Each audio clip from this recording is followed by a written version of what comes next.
ardiɗo fulɓe o timminani men komi ngam ko men milata men gaɗa hu o arti o waɗi tunda o waɗani men luumo mango, luumo laatingo ko heƴƴay ko ɗume al'umma ɗum fulɓe.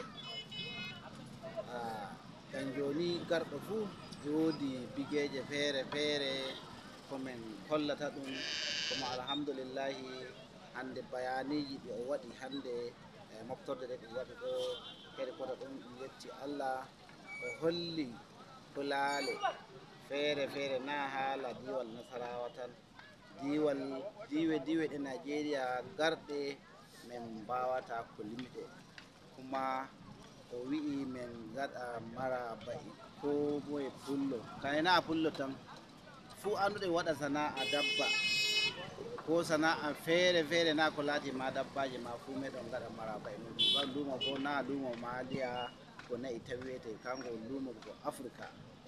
lumo go Afrika baki ɗaya.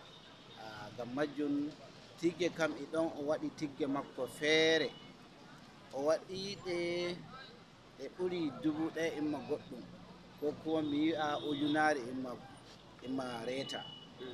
To goduɗo haaje fuu e wawa wara ɗum sendana ɗum ɗum hokka ɗum, ko kuma kai o wi fa lumo ingo makko amma ingo jama'are, ingo al'umma.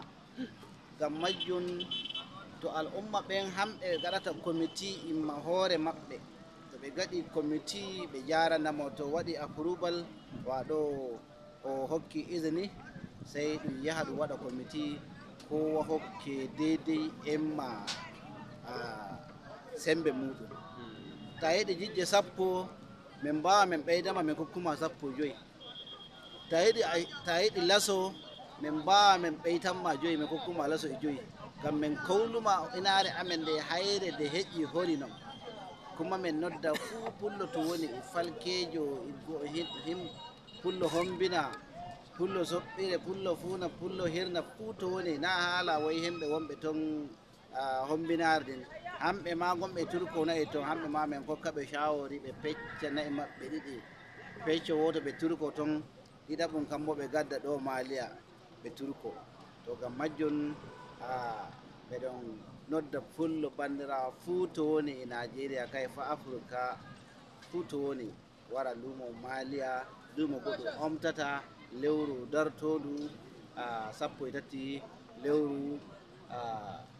lewru du jango, inchallahu ɗum ɓeyday omtuki maliya, kuma ɗum heɓa moftorde himɓe feere feere falke en daga diwal feere feere, kuma meɗon gaɗa maraba e maɓɓe.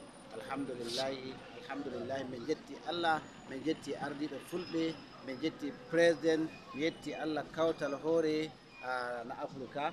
Alhamdulillahi mihin bolwayɗo mi woni Ibrahim Ali, IBB secrétaire jo lumo maliya. Assalamu aleykum. Ibrahim Ali Fode Radio International Abuja yetti.